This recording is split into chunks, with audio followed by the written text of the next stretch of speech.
Je ne vois pas trop comment démarrer.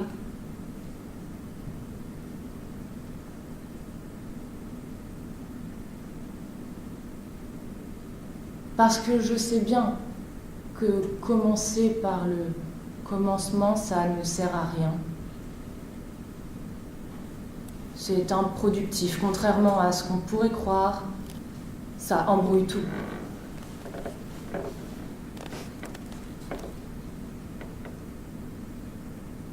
Commencer par le commencement embrouille tout.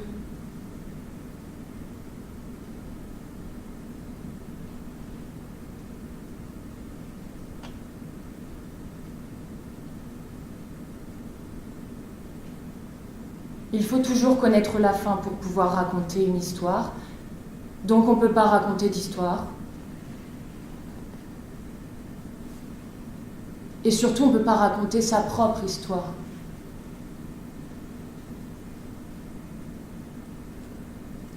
Du coup, on se rabat sur le cinéma, sur les films, sur des ensembles connus qui durent un temps donné et qu'on peut regarder jusqu'à la fin. Avant d'en parler, ça repose de la vie.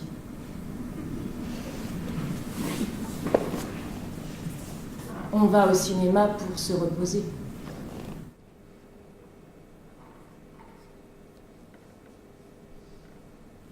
Pour oublier qu'on marche à tâtons, on part sur de fausses pistes. Des pistes séduisantes sûrement, mais justement de fausses pistes. Alors qu'au cinéma, on peut être plus rigoureux, plus méthodique. Encore que parfois on se trompe. On se laisse emporter, on est séduit. Par exemple, dans Alien, de Ridley Scott. C'est l'exemple qui me revient. On imagine des scènes de sexe ou d'épouvante avec des monstres qui sortent du fond de l'écran. En fait, c'est pas du tout ça. Encore que si, un peu si, quand même. Alien, ça raconte un peu ça. C'est un peu une histoire de monstres, même si, au bout d'un moment, on ne sait plus si les monstres, c'est eux ou nous. Je veux dire, nous les humains, ou eux les aliens, enfin. Eux, c'est vite dit. C'est mal dit. Eux, c'est un seul qui devient plusieurs et qui se multiplie.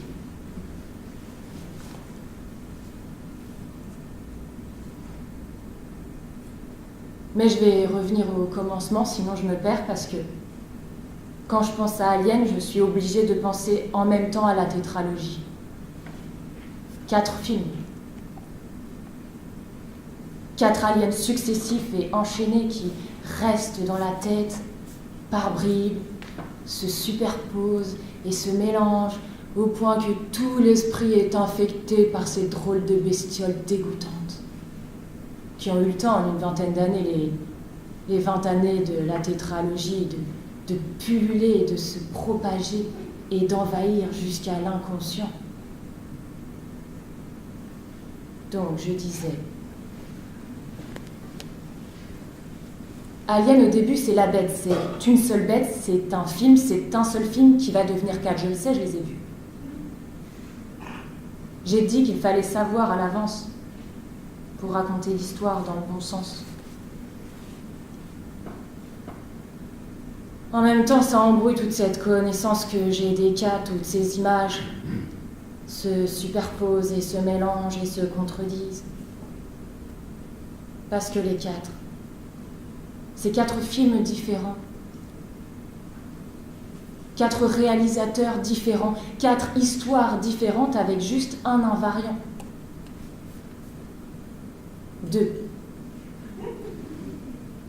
2 invariants. La femme Sigourney Weaver alias Ripley, invariant 1, Alien, alias Alien, un variant d'eux. Cette bête dont on peut dire quel est-il ou quelle est-elle?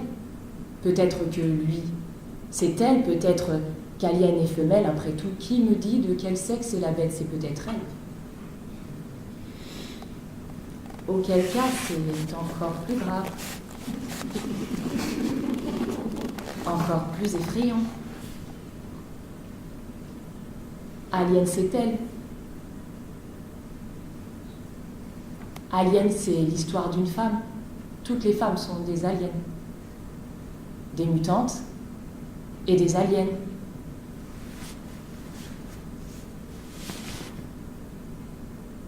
Alien, c'est un mot qui rappelle un autre mot. Alien comme aliéné. Comme celui qui est entièrement sous la coupe d'un autre et qui ne peut pas vivre vraiment parce qu'il n'est pas complètement lui-même. Alien, c'est ça, c'est l'autre. Alien, ça veut dire qu'il y a en chacun de nous un autre, qu'en chacun de nous sommeille une force qui peut nous ronger de l'intérieur. Alien, c'est l'histoire de l'un d'entre nous, un homme, mais ici en l'occurrence une femme qui est rongée de l'intérieur, plus exactement qui risque d'être rongée de l'intérieur si elle laisse le monstre, l'alien donc, entrer en elle. Voilà.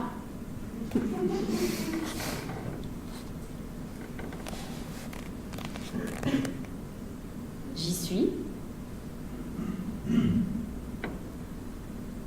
Je commence à m'approcher du film, et en m'approchant, je m'approche aussi de moi. Un film qu'on aime et qu'on raconte, ça rapproche de soi. Je fais le récit d'Alien parce que je ne peux pas faire le récit de ma vie. On aurait tous envie de raconter dans l'ordre les épisodes de sa vie, mais c'est impossible. Avant de connaître la fin, on n'a aucune chance de savoir quel sens, quelle direction et même quel chemin, donc Alien est une bonne alternative. Alien est un bon exercice. Alien, c'est l'histoire d'une femme dont on peut craindre qu'elle devienne une autre. Et si on le craint, c'est que toutes les femmes, toutes les femmes.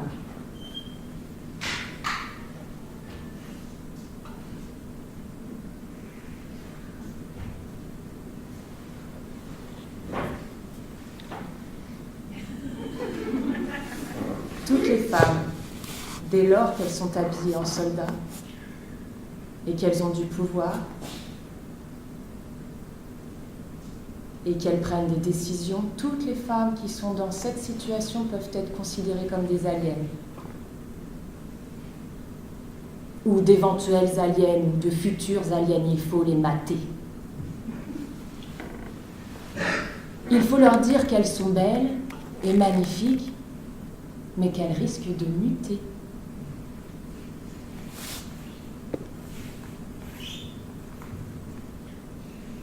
Donc quand on est spectateur en 1979 et qu'on voit Sigourney Weaver, alias Ripley, la femme soldat, qui contrairement à tous les membres de l'équipage prend les bonnes décisions. Quand on voit cette femme avec sa combinaison moulante et sa taille et sa stature et sa beauté et sa fermeté et sa puissance, on se dit que oui, il va y avoir un problème, forcément.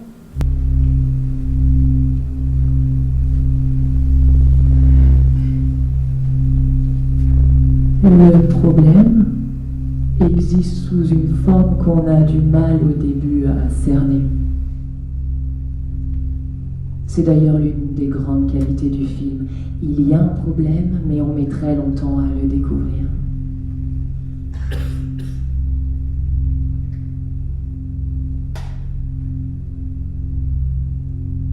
On circule sur le navire, on suit les mouvements lents de la caméra, on profite. On se dit que ça ne va pas arriver, que rien ne va pas rêver, que tout sera doux et lent et agréable comme dans un berceau. Le vaisseau est un berceau, il est un ventre, il est l'endroit où l'humain se tient en suspension. Dans le liquide amniotique du vaisseau, on est à son aise. On boit du café, on rit, on porte des combinaisons moulantes, on est protégé, mais en même temps on a une mission à remplir. Quel est l'objet de cette mission? Ma mémoire flanche. Les membres de l'équipage doivent atterrir sur une planète lointaine et s'y aventurer. Tout est là. Ils doivent sortir. Il y a une raison commerciale ou militaire ou scientifique. Là, je ne me souviens pas. En tout cas, il faut sortir. Tout se serait parfaitement bien passé si on n'avait pas été obligé de sortir. Donc on sort. Et en sortant, on ouvre une brèche. Et en ouvrant une brèche, on laisse entrer quelque chose. On laisse quelque chose se glisser dans les interstices. Une chose sans nom qui vivait sur la planète lointaine et qui ne faisait qu'attendre la visite des humains pour s'insinuer en eux.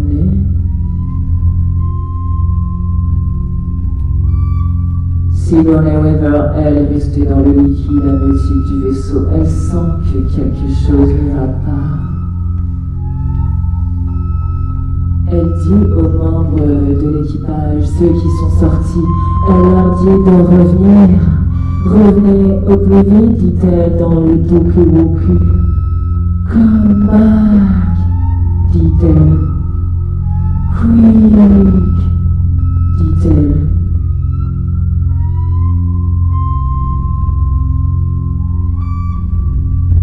Son conseil impérieux vient trop tard. Ils sont déjà engagés sur le sol de la planète lointaine parmi les pierres noires et luisantes.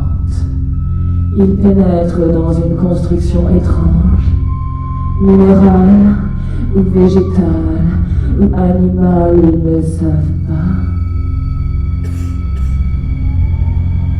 Il y a des respirations, des suintements, des sucs. Elle leur dit « Come back now ». Et ils s'attardent. Ils ont tort de s'attarder, d'admirer les multiples formes que prend la nature fossilisée. La curiosité les anime.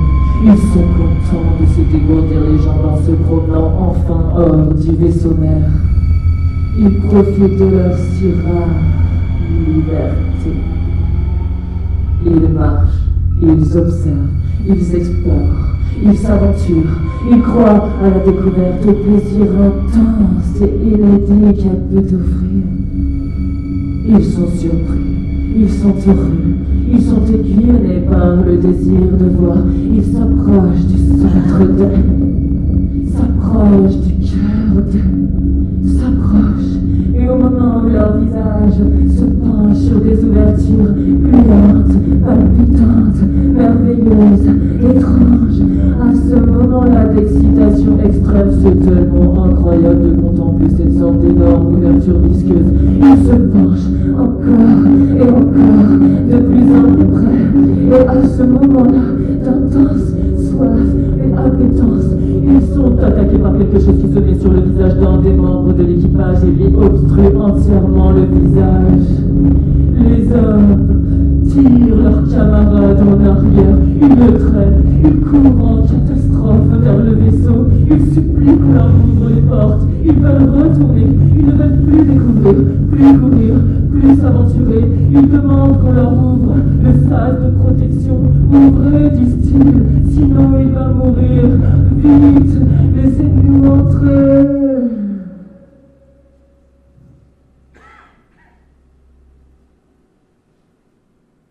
Le dilemme, c'est: faut-il que l'homme qui a cette chose sur le visage entre, ou faut-il le laisser mourir à l'extérieur?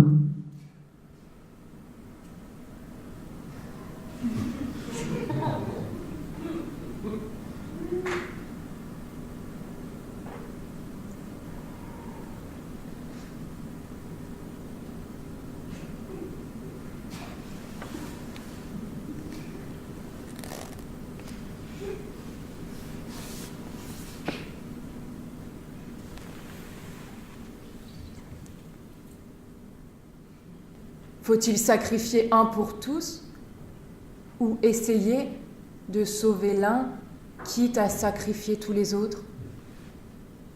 Vous voyez un peu la difficulté? Il faut être vraiment courageux pour prendre une décision et pour abandonner l'un des membres de l'équipage. Alors c'est la femme qui prend la décision. C'est elle qui dit non. On le laisse sur la planète lointaine. On ne le laisse pas entrer avec ce truc horrible qu'il porte sur le visage, cette espèce de crabe ou d'araignée géante ou de poulpe. On n'introduit pas un alien dans le vaisseau mère, c'est ce que préconise la femme, mais elle se fait rattraper par les hommes. Et les hommes ont une autre idée, ils ont le sens du groupe.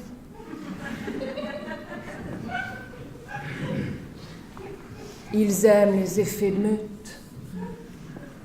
Ils sont plus généreux. Elle, seule, gardienne du vaisseau mère, exige... Leave him outside.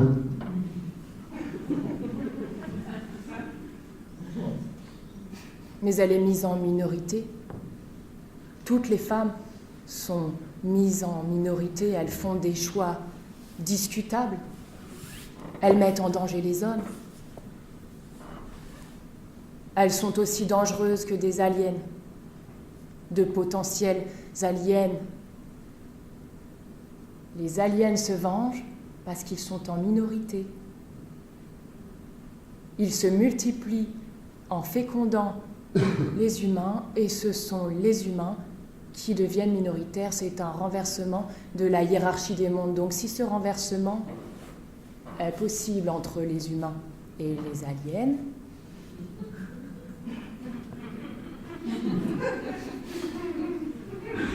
il pourrait aussi être possible à l'intérieur des humains, par exemple entre les hommes et les femmes. Les femmes pourraient se multiplier par fécondation entre elles et minoriser les hommes. Je le reconnais, c'est pas tout à fait le sujet du film. Encore que si, un peu. Quand on pense aux 4 épisodes dont les images se superposent et se mélangent, il y a quand même de quoi être troublé par les femmes. Dans un des épisodes, Sigourney Weaver alias Ripley enfante un alien. Elle l'enfante avec la reine des aliens, qui est aussi une reine-mère. Elle se fait posséder par la mère et elle s'unit à elle. Je vous jure qu'elle le fait. La caméra est au-dessus d'elle et filme son corps étendu dans le corps de sa mère. C'est une image troublante et gênante. Sigourney a l'air de bien aimer le corps de sa mère. Elle nage dans le bonheur gluant de sa mère. C'est une image troublante et gênante. Si les femmes commencent à s'unir à leur mère, c'est la fin du couple. C'est la fin de la civilisation, c'est la fin de notre culture. Comment peut-on avoir envie de s'identifier à une femme qui s'unit avec sa mère?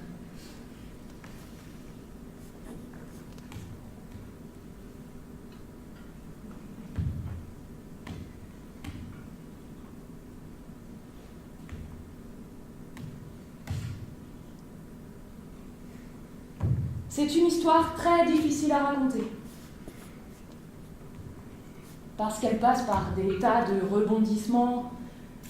Ma mémoire n'arrive pas très bien à distinguer les épisodes dans l'ordre exact de leur apparition. C'est lié au temps qui a passé depuis la première vision d'Alien, ça enclenche quelque chose qui n'a plus de fin.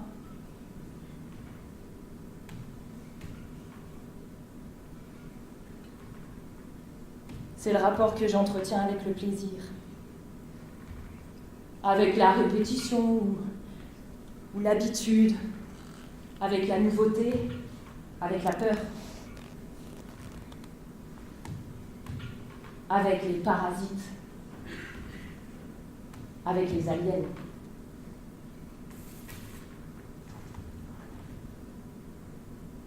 C'est entre eux et moi que ça se joue. C'est comment on héberge dedans une chose qui nous mange. Alien, c'est comme un enfant. Comme un embryon qu'on porte. Tant que ça me ressemble, je suis d'accord. Mais dès que ça diffère, je commence à avoir peur.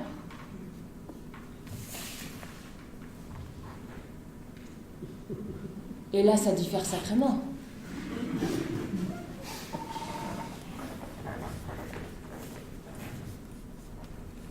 Alien est sacrément différent. Il sort par le thorax.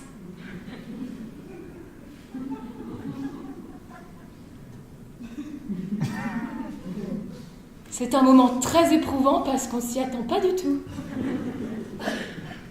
L'homme de l'équipage, qui avait le crabe sur le visage, est surveillé de très près par ses collègues. Ils l'ont placé dans un coma artificiel pour qu'il ne souffre pas. Et un matin, quand ils viennent le voir, il n'y a plus la bête sur son visage. La bête a succombé et le type est là, libéré, réveillé. Tout le monde est très content. On l'a sauvé. Et il sourit. Et il mange. Il mange. Il mange. Il mange. Il mange, il mange, il mange, il mange, il mange, il mange, il mange, il mange, il mange, tellement que les autres s'inquiètent un peu. Pourquoi a-t-il aussi faim que ça? C'est un peu bizarre quand même. Et il continue à manger et à rire.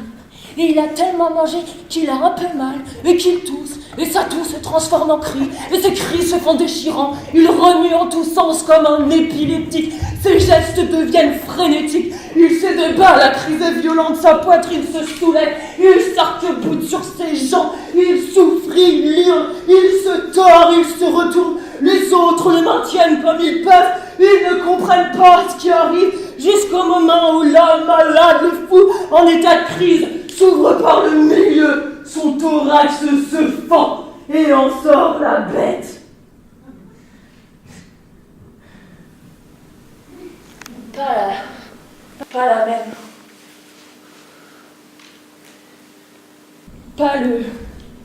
Pas le poulpe crabe posé sur son visage, mais une autre.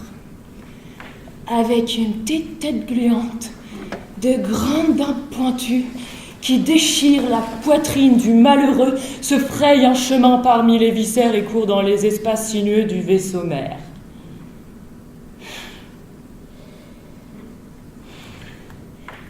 Dès le générique, j'attends. Et je crains la scène fulgurante où l'homme enfante l'alien. Il y a aussi de la terreur à revoir. Et à savoir exactement quand cela va arriver. Sigourney Weaver, alias Ripley, en fera elle-même l'expérience à la fin de l'épisode 3. Elle va mettre au monde le monstre, l'un des exemplaires du monstre. C'est son tour. Si elle ne trouve pas rapidement un remède à son malheur et au mien, il va lui arriver la même chose qu'à son ami qui a littéralement explosé. Elle a participé Au premier épisode, elle sait donc ce qui pourrait lui arriver si elle gardait en elle la bête. Elle sait qu'en la gardant en gestation, elle s'accommode du monstre, elle accepte son devenir monstrueux qui est le devenir de toutes les femmes. Parce que toutes les femmes, dès lors qu'elles ont porté ou porteront un autre, sont des monstres. Seules les femmes nullipares sont absolument sans puissance. Elles font peur pour d'autres raisons, mais elles n'ont pas la puissance d'ailleurs. Sigourney n'est pas nullipare. Elle a une fille. Mais à l'heure qu'il est, on n'en sait encore rien. Pour l'instant, elle est la seule survivante. Elle court à travers les couloirs du vaisseau. Le vaisseau s'autodétruira dans 30 secondes. 29. 28. 27. 26. 25. 24. 23. 22. 21. 20. 19. 18. 17. 16. 15. 14. 13. 12. 11. 10. 9. 8. 7. 6. 5. 4. 3. 3.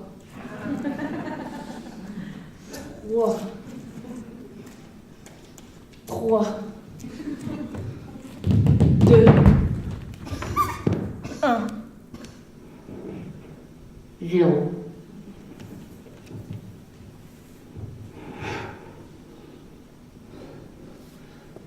Petite capsule.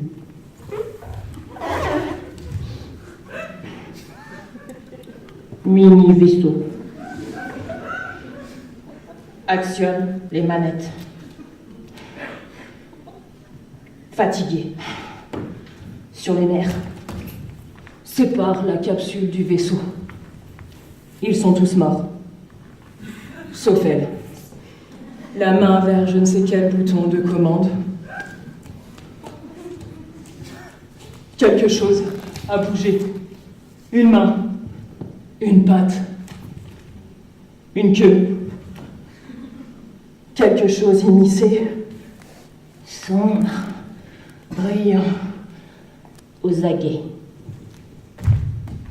Prêt à l'attaque. Espace confiné, seul avec Alien.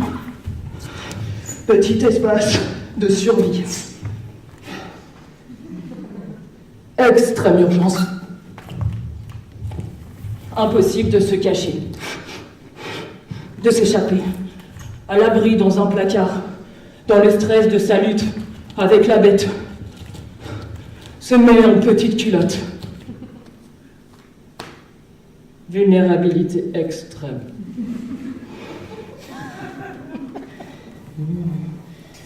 Jolie jambe.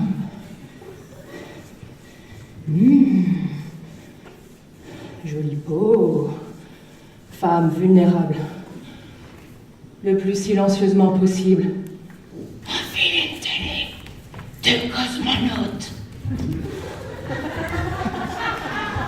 Les jambes. Puis les bras, puis la tête, sphère évidée, transparente, yeux fous de femme fugitive. Idée. Scrute avec méthode l'habitacle. Femme déterminée. Femme forte.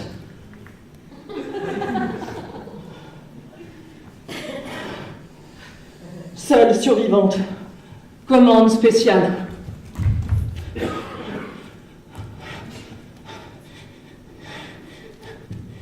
La bouche de la capsule s'ouvre. Dépressurisation de la cabine. Tout est aspiré vers le vide intersidéral. Attaché et protégé dans son placard, attend qu'Aliane soit aussi aspirée.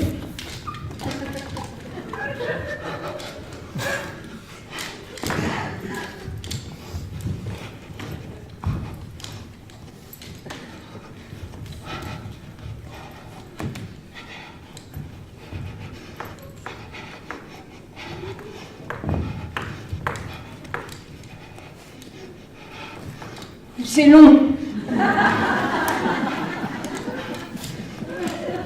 La femme soldat s'accroche. Alien s'agrippe par la queue au siège de la capsule. Vide intersidéral. Réussit finalement à projeter Alien hors de la capsule sans débarrasser.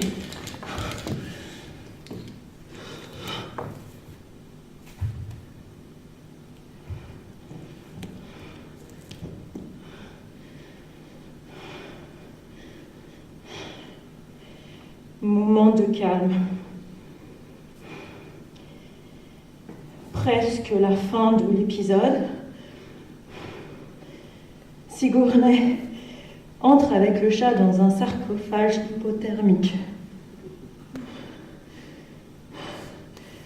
Le chat.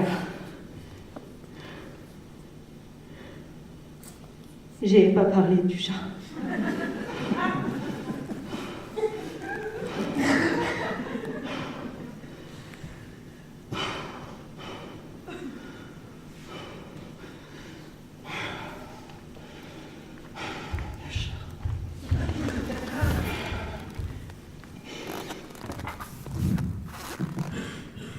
C'est le chat, le premier, qui a dans les pupilles la forme entière d'un alien.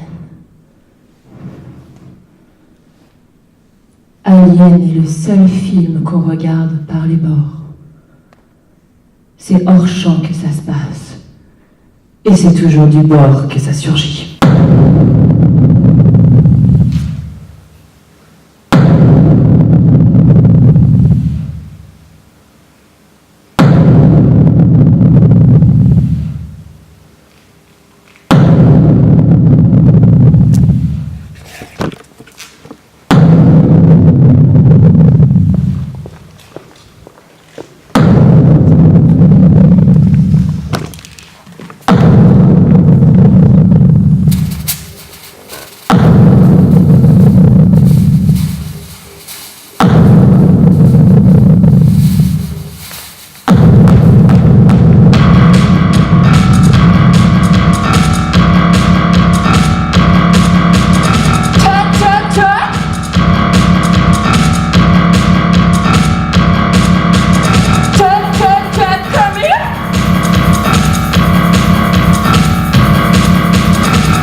Elle ne veut pas. Elle ne veut pas. Elle ne veut pas.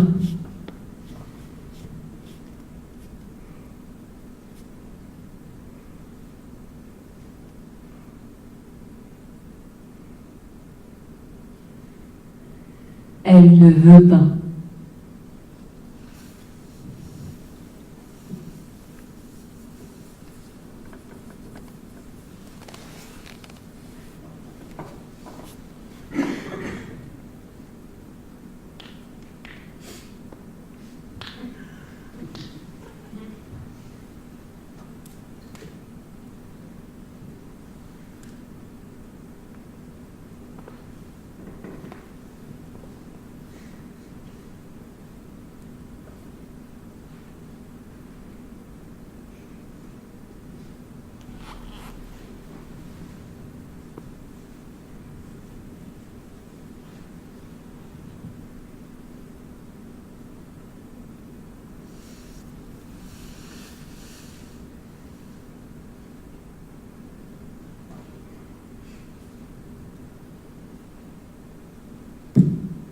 Elle ne la reconnaît pas.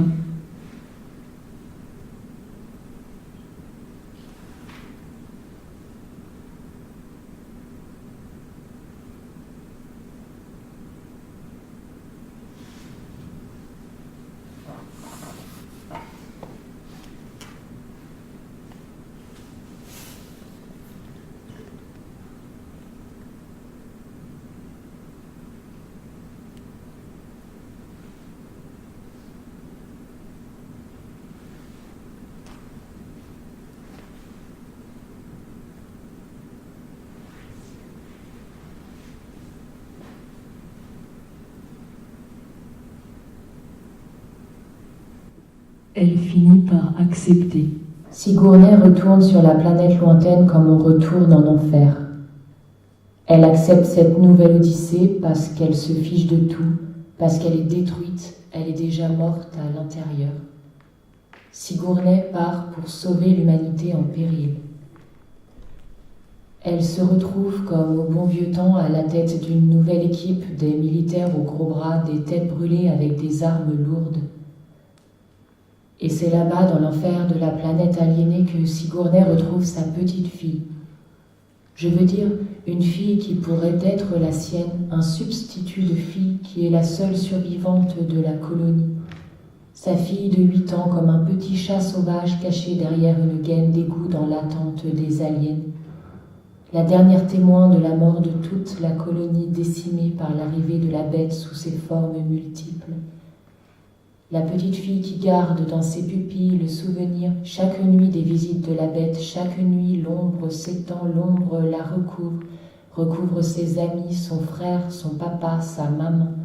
L'ombre prend tout le monde malgré les barricades et les retranchements. L'épisode 2 est l'épisode historique traumatique, c'est la répétition de l'Holocauste, c'est une Shoah de science-fiction avec Anne Frank dans un placard. C'est un film que Steven Spielberg n'a pas encore écrit, pas encore tourné. C'est un film sur la traque et la disparition. Alors, Sigourney prend soin de la petite fille. Elle promet, comme elle l'avait déjà promis à sa première fille, de ne jamais l'abandonner. Elle utilise le film Alien pour rattraper le temps perdu, pour tenir ses promesses non tenues. Des Anymore et des Again. Anymore. Again. Des Enimor, des Enimor et des Eugen. Eugen.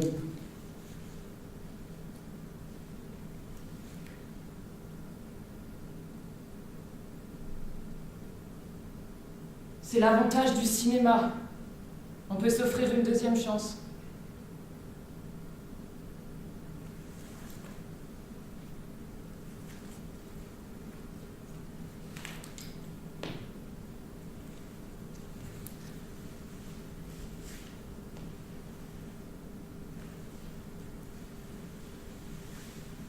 Et même une troisième.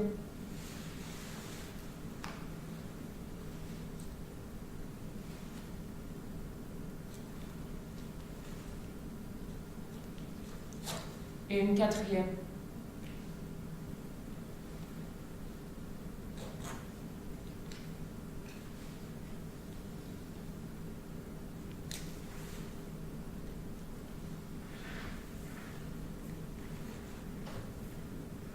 C'est l'avantage d'Hollywood. Et des sagas.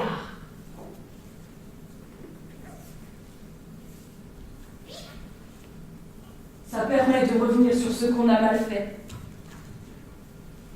Et de le refaire en mieux.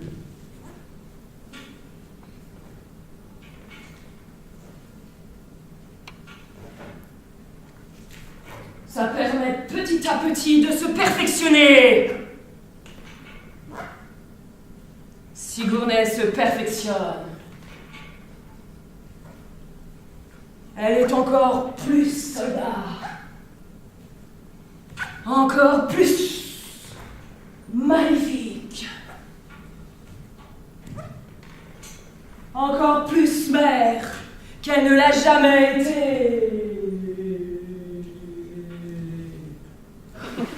Et son devenir mère prend de l'ampleur et prépare les épisodes à venir où elle deviendra une nouvelle mère.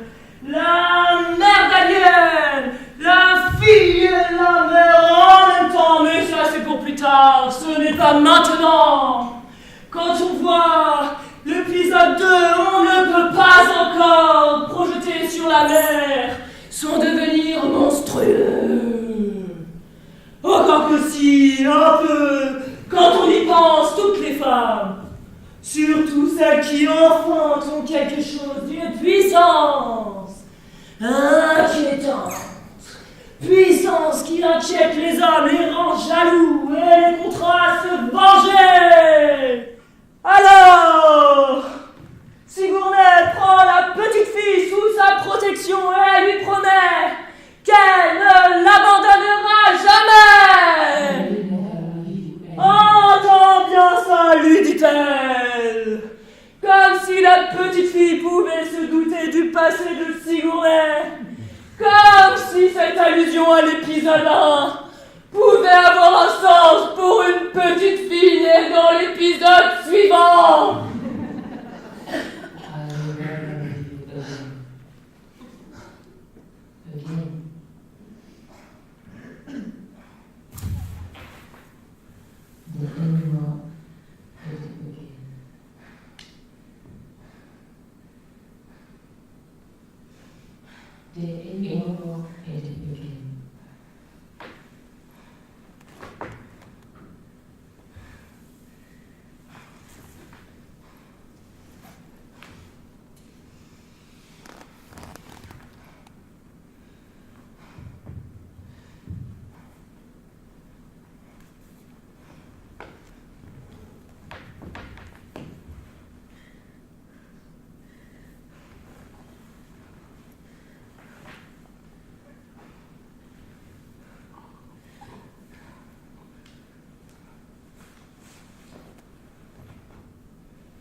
La petite fille est naïve.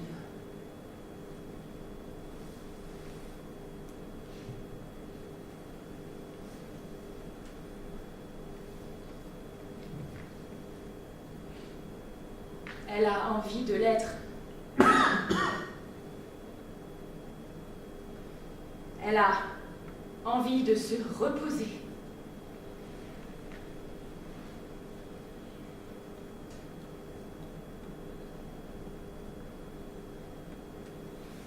Elle se tient aux côtés de sa nouvelle mère et elle croit en sa toute-puissance.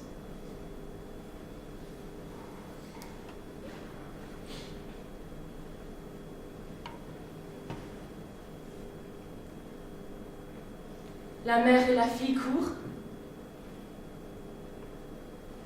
Alien circule sous toutes ses formes. Le sol se dérobe, une grille lâche, l'enfant tombe. Où es-tu? Dis-moi où tu es.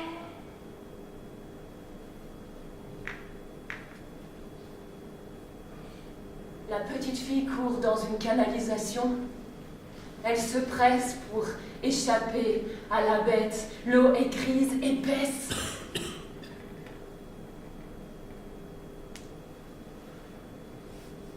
La petite fille entend les pas de sa mère.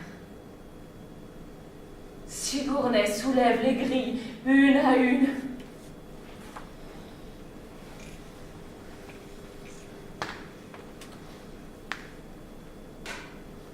Il faut faire vite. L'ancienne colonie va bientôt exploser. La petite fille pousse un cri terrible. Il faut partir. Il faut que Sigourney abandonne son enfant. On se dit que si un film américain arrive à raconter comment une mère, pour sauver sa peau, abandonne son enfant, alors le cinéma américain n'est pas mort.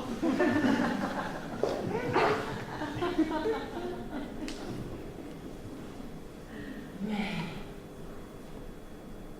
le cinéma américain ne peut pas accepter ce sacrifice. Les enfants, c'est sacré. Les mères, même les mères soldats, c'est sacré. Une mère a forcément en elle le désir irrépressible de sauver son enfant, bien qu'ici la mère ne soit pas biologique. C'est d'ailleurs ce qui sauve le cinéma américain. Sigourney n'a aucun lien de sang avec cet enfant. Elle l'a fait sienne. Il faut qu'elle tienne ses promesses. C'est plus facile de tenir ses promesses avec une enfant qu'on a trouvée, qu'on a choisie, avec une petite bâtarde. On est obligé de tenir ses promesses. On ne peut pas l'abandonner encore et encore. Les mères les meilleures sont les mères de substitution alors.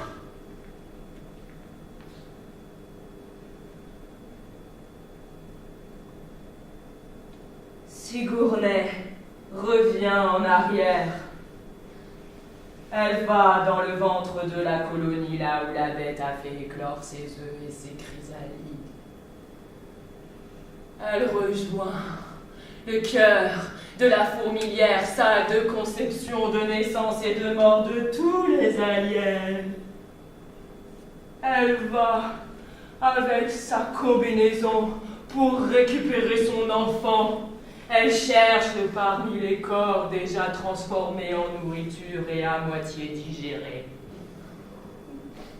Elle cherche la petite blonde de 8 ans qu'elle ne peut pas laisser dans les bras de la bête. Elle la découvre, les yeux encore ouverts, le corps encore chaud, bien que visqueusement enrobé. Elle l'arrache de toute cette colle blanche et dégoulinante. Alien n'est pas content. Alien se déchaîne. Alien veut garder l'enfant. L'enfant de Sigourney est devenu l'enfant d'Alien alors. Les deux mères, Alien et Sigourney, se jaugent. La station explosera. Dans 30 secondes, Alien gronde et la menace alors.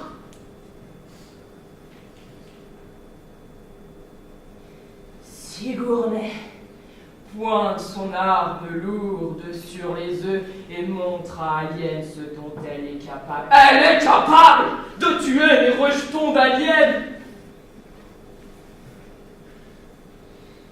Dans les films américains, même les aliens sont des mères. Alien, comme n'importe quelle mère, protectrice et aimante, cède au chantage de Sigourney et sauve ses enfants. La station explosera. Dans 20 secondes, Sigourney fuit la petite blonde dans ses bras. Sigourney a tenu sa promesse. L'enfant a échappé aux aliens. Elles vont pouvoir se reposer.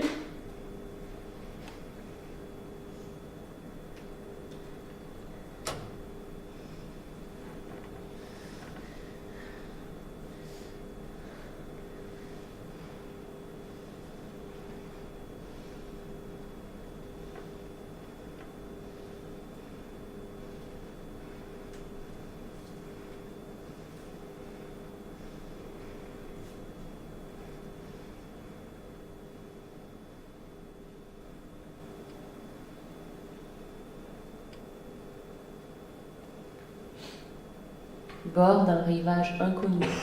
Tout est gris et bleu et noir. Je laisse de côté l'épisode 3. Non, avant cela, il faut. Pourquoi faut-il? Je ne peux pas vous le dire, il faut. Que voulez-vous trouver dans cet enfant? C'est terrible, mais on doit. Pourquoi devrait-on? Que cache cet enfant? Ça, je ne peux pas vous le dire. On doit. Je laisse de côté l'épisode 3. À la morgue, sur une table blanche, on doit. Le médecin obtempère, instrument, serviette blanche. On entend le bistouri qui. On entend quand il écarte la cage thoracique. Les os craquent. On ne peut pas faire autrement. Il faut regarder à l'intérieur. Et pourquoi faut-il regarder? Je ne peux pas vous le dire. Faites-le, je vous en prie. Je laisse de côté l'épisode 3. Le médecin obtempère, il est sous le charme. Il plonge ses mains d'expert entre les poumons et il écarte. Et il regarde. Il n'y a rien. Que cherchez-vous? Je ne peux pas vous le dire. Le sang gicle sur la serviette blanche et c'est fini. Sigourney perd encore une fois son enfant. Elle pleure la perte renouvelée de sa fille. Sa fille perdue et retrouvée et perdue. Cela n'a servi à rien d'aller la chercher dans la fourmilière. Cela ne lui a pas été profitable. Je laisse de côté l'épisode 3. Deuil définitif d'elle en mère. En femme qui prend soin et protège, elle doit se déplacer dans sa tête vers d'autres fonctions. Sigourney découvre qu'être mère veut dire beaucoup plus de choses qu'elle ne croyait. Sigourney, la femme soldat, héberge la bête. Elle est la mère suprême, superlative. Sigourney, habitée par la bête, fait peur et aussi elle fait envie. Elle fait même très envie. Elle a envie, elle aussi, elle choisit le médecin. Cela fait des siècles. Elle retrouve les gestes, elle retrouve le plaisir. Sigourney a déjà eu des âmes en son corps. Elle ne pourrait obtenir satisfaction si vite et dans des circonstances aussi défavorables. La jouissance est très fugace. À de tête, Alien vient faire de petites visites. L'amour et la mort dans la répétition, comme toujours. Je me retiens. Je reviens au cœur de l'histoire. Je laisse de côté la carcasse de taureau sur un crochet de boucher qui se met bizarrement à remuer de l'intérieur.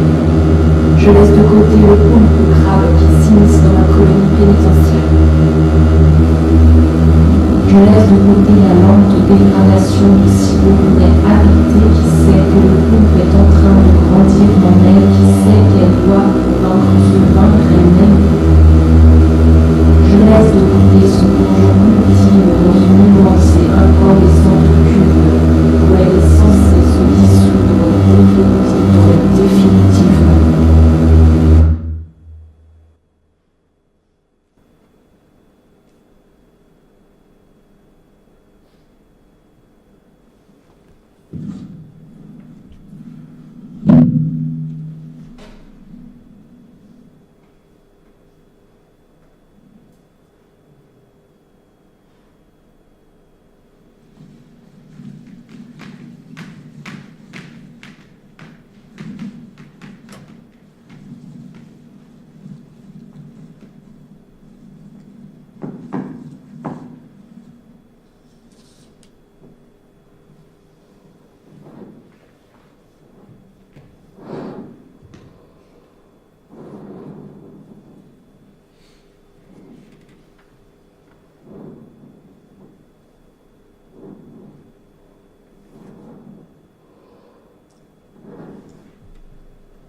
Les héros ne meurent pas dans le cinéma américain.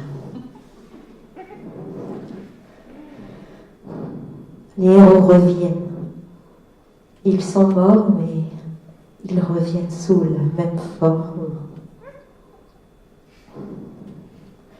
À la différence des films de morts-vivants, où le retour des héros est fantomatique, est spectral et répugnant parce que les héros qui reviennent sont devenus des zombies mangeurs de chair humaine. Ici, non.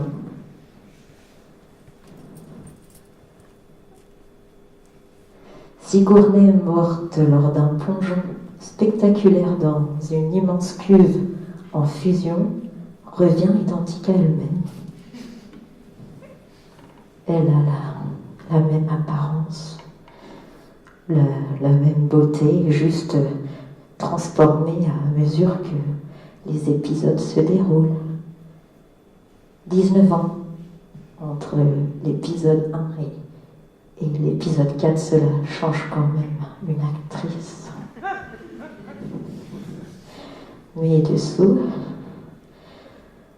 à l'intérieur, là où le regard du spectateur ne peut pas entrer, il y a quelque chose de différent.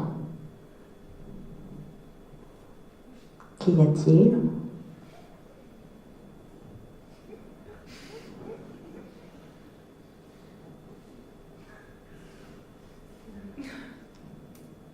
On cherche des indices. On la laisse jouer au basket avec une très bonne équipe. Des hommes entraînés et puissants. Sigourney court, saute, dribble et marque des paniers avec une puissance, une force et une vitesse surhumaine. Comment une femme peut-elle jouer avec autant de force, de vitesse et de puissance? Il y a quelque chose qui ne va pas. Qu'est-ce qui ne va pas?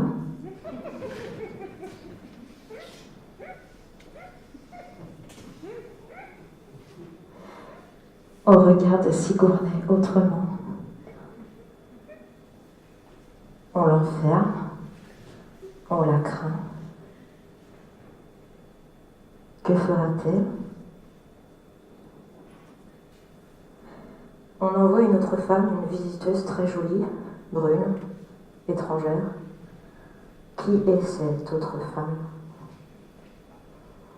Elle aussi est un peu mutante. D'où vient-elle? Sigourney a muté. Elle est dangereuse. Elle est monstrueuse et elle est alien. Sa force est surhumaine. Mais le risque, c'est que cette force devienne mauvaise. Toutes les femmes peuvent devenir mauvaises. Ne prend-on pas un risque en lui laissant le commandement?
Peut-on faire confiance à une femme mutante ?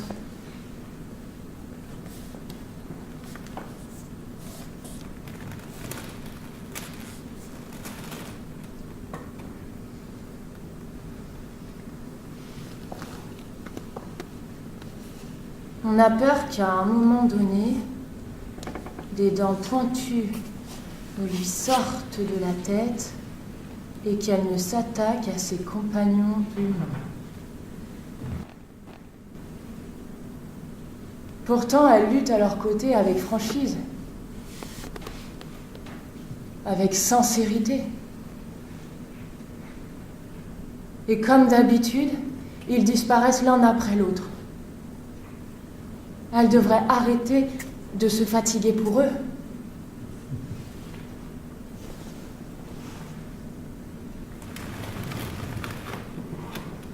L'histoire se répète. Elle court dans les couloirs et les ascenseurs pour échapper aux aliens, pour échapper à sa famille, pour échapper à elle-même. Et c'est à ce moment-là, la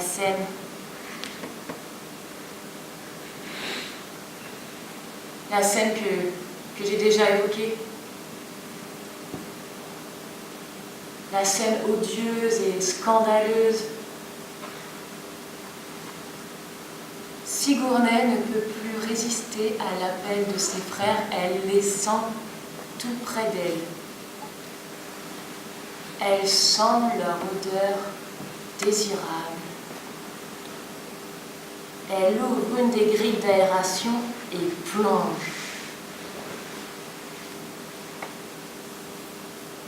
On la voit s'unir à la bête et naître au monde. C'est une mise au monde de science-fiction. L'enfant ne sort pas de son ventre, l'enfant n'ouvre pas son thorax, l'enfant naît sans passer du temps dans le corps de sa mère. C'est une nouvelle naissance sans gestation, sans utérus, sans placenta, sans parasitage, sans rien.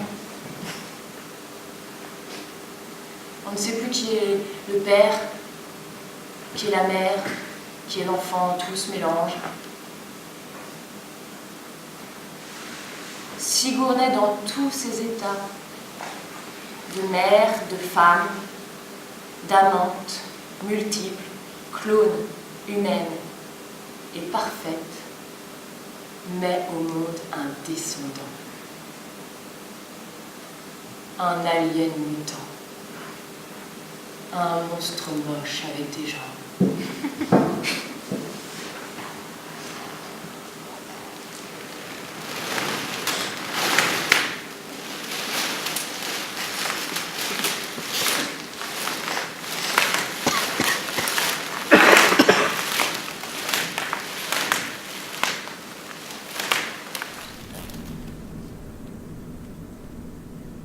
L'alien clone mutant est méchant. Il a des dents pointues, il est avide, dangereux, laid. Mais c'est quand même l'enfant. Une fois encore, Sigourney, courageuse et déterminée, renonce aux promesses des mères. Et au lieu de choisir son enfant, la chair de sa chair, ce que toute femme devrait faire, elle choisit la jolie brune,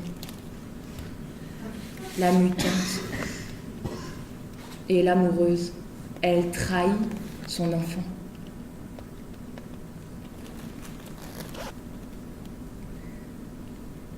Je ne sais pas si c'est lié à la nationalité du metteur en scène de l'épisode 4, qui est le seul français de la saga. Je ne sais pas si c'est parce qu'il y a quelque chose de français dans le film. Je ne sais pas si c'est parce qu'Hollywood est en perte de vitesse.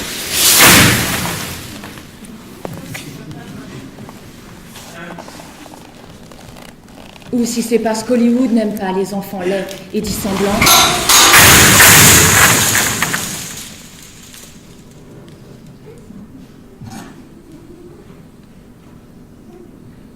En tout cas, Sigourney sacrifie son enfant. Elle le fait avec tristesse, mais elle le fait quand même.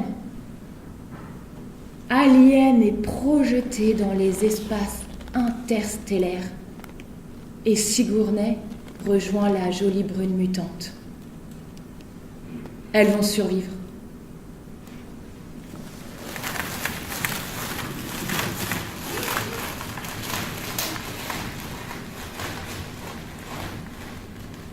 Pour une fois, elles seront deux. Seules les femmes survivent. Les hommes meurent. Les femmes survivent. Et à elles deux, la mutante et la clone, les deux dernières représentantes modifiées d'une humanité perdue, à elles deux, elles reconstruiront quelque chose. Elles bâtiront une humanité nouvelle. C'est par les femmes aliens que l'avenir vient. Elles sont dangereuses, elles sont monstrueuses, mais elles promettent l'avenir. C'est un film pour les femmes. C'est un film de science-fiction. C'est un film où l'humanité abîmée n'a d'autre choix qu'une radicale mutation.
bouclé la boucle.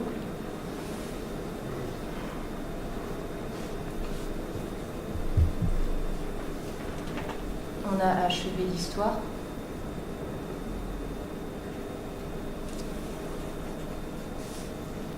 On revient à l'épisode 1, le plus beau, le plus extraordinaire, le plus lent, le plus effrayant. On revient à l'épisode 1, l'épisode historique, et on se dit que plus jamais on ne sera mère.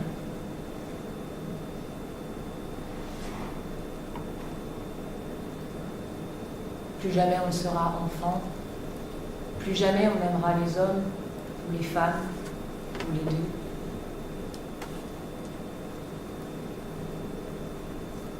Le cinéma nous intime l'ordre de vivre autrement,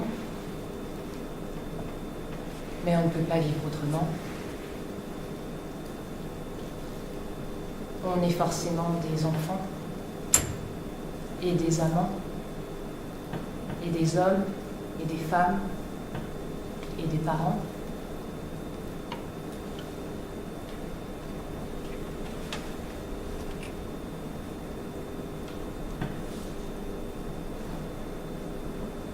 On est forcément faible et fort. On trahit, on aime, on est possédé, on est aliéné, on est parasité, on est double. On est menacé, on est seul, on est plusieurs. On va se battre, on va lutter, on va se coucher, on va se réveiller, on va aimer, on va se tromper, on va haïr, on va pleurer. On regarde jusqu'au bout la saga parce qu'on a été enfant, ou on a été parent, ou on a été les deux. Et on a peur chaque fois et dans n'importe quelle circonstance. On a peur de ne pas être à la hauteur.